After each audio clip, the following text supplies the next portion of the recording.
एक pen stand को घनाभाकार के आकार का है, ठीक है। उसमें हमारे पास 4 शंक्वाकार गड्ढे बनाए गए हैं जिसमें पेन होल्ड हो गए, पेन आ गए।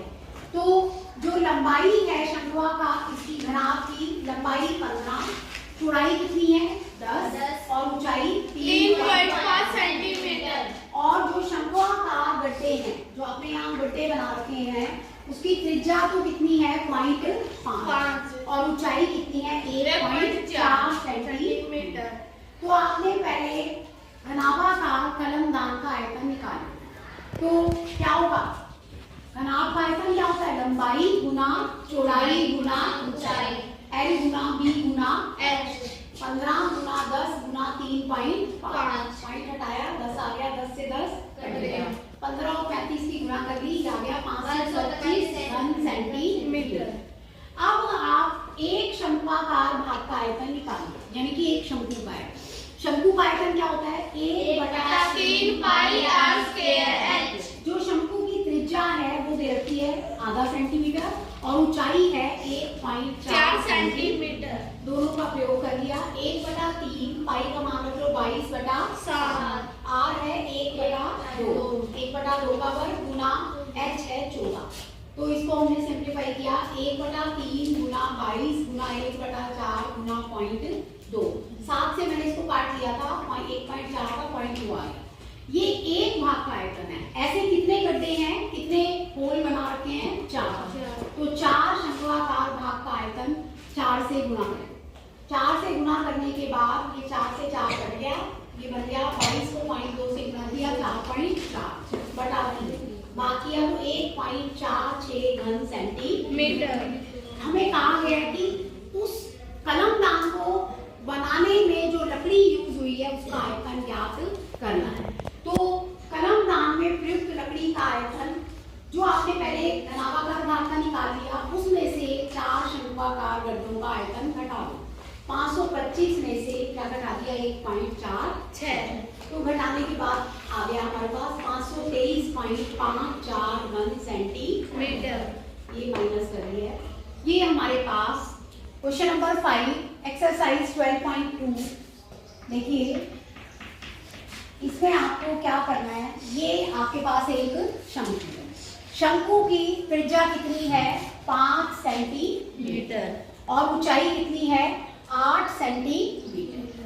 ये शंकु पानी से भरा है। किससे भरा है? पानी से। और इसमें कुछ लेड बॉल्स, शीशे की गोलियां डाली गई हैं, जिससे 1/4 पानी इसका बाहर आ जाता। हमें गोलियों की संख्या निकालनी है कि कितनी गोलियां इसमें डाली गई है।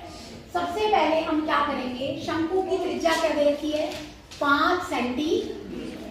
शंकु की ऊंचाई क्या दे रखी है? 8 सेंटीमीटर। तो शंक्वाकार बर्तन में पानी का कुल आयतन कि कितना पानी उसमें आ सकता है वो हम निकालेंगे।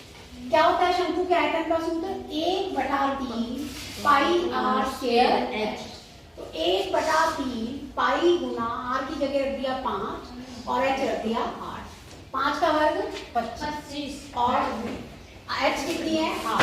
25 अठे 200 पाई बटा 3 घन सेंटीमीटर। यहाँ तक कोई डाउट? समझ में आ गया? अब हमने जो शीशे की गोलियां डाली हैं वो गोलाकार है। कैसी हैं? गोलाकार।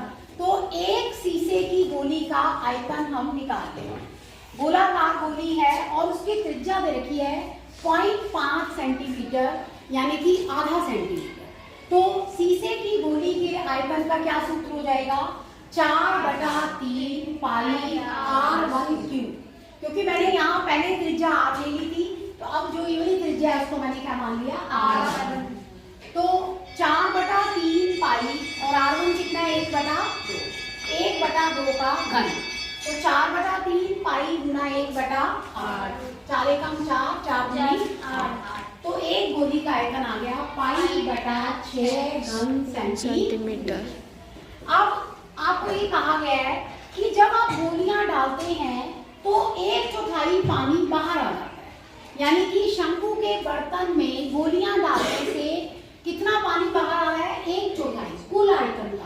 कुल आयतन हम निकाले हुए हैं 200 पाई बटा 3, तो उसका 1/4 कर दो, ये आ गया 50 पाई बटा 3 घन सेंटीमीटर। तो जो ये आयतन है ये गोलियों की आयतन के, ठीक है। एक गोली का आयतन कितना है, पाई बटा 6। तो हमें क्या निकालना है, मान लो गोलियां n है या x है, तो गोलियों की संख्या क्या हो जाएगी, जो आपका पानी निकला है और एक गोली के आयतन से इसको क्या कर दो, भाग। तो 50 पाई बटा 3 जब गुना करेंगे तो रकम उलट जाएगी, 6 बटा पाई, पाई से पाई कट गया, 3 एकम 3, 3 दूनी 6, तो गोलियों की संख्या कितनी आ गई, 100, 50 दूनी 100। 100 गोलियों से जो है 1/4 पानी बाहर आ गया। ये आपका क्वेश्चन नंबर 5 कंप्लीट हुआ।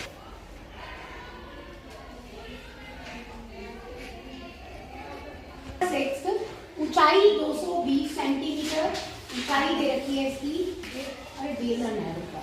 12.2 का छठा 6 क्वेश्चन। बड़े बेलन का व्यास है 24 सेंटीमीटर और इसकी लंबाई है 220 सेंटीमीटर और त्रिज्या 12 सेंटीमीटर। तो बड़े बेलन का आयतन बराबर पाई आर स्क्वायर एच, तो बराबर 3.14 गुना 12 का स्क्वायर गुना 220।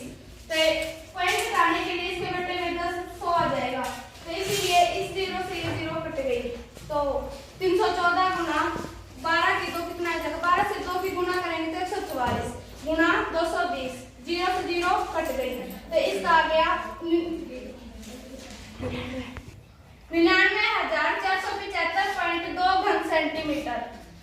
तो छोटे बेलन की लंबाई है 60 सेंटीमीटर और इसकी त्रिज्या है 8 सेंटीमीटर।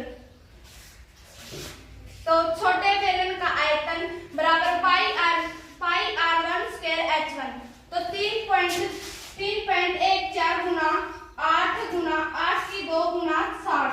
तो इसका पॉइंट हटाने के लिए इसके बटे में 100 आ जाएगा, तो इस 0 से ये 0 कट गई, तो 314 गुना 64 गुना 6 बटा 10, तो 314 और 64 और 6 की गुना करेंगे तो ये आंसर। इसको सॉल्व करके आ जाएगा 12,057.6 घन सेंटीमीटर। तो स्तंभ का आयतन, जो बड़े बेलन का आयतन जमा छोटे बेलन का आयतन, तो 2 6 8 पॉइंट और 5 7 12, 12 का दवा सल्ला की 1 13, 13 का तिया सल्ला की 1 4 और 1 5, 9 2 11, 1 यहाँ पे आ जाएगा, 1 असल 9 और 1 10 और 1 11, तो इसका आंसर आ जाएगा 1532.8 घन सेंटीमीटर। तो 1 सेंटीमीटर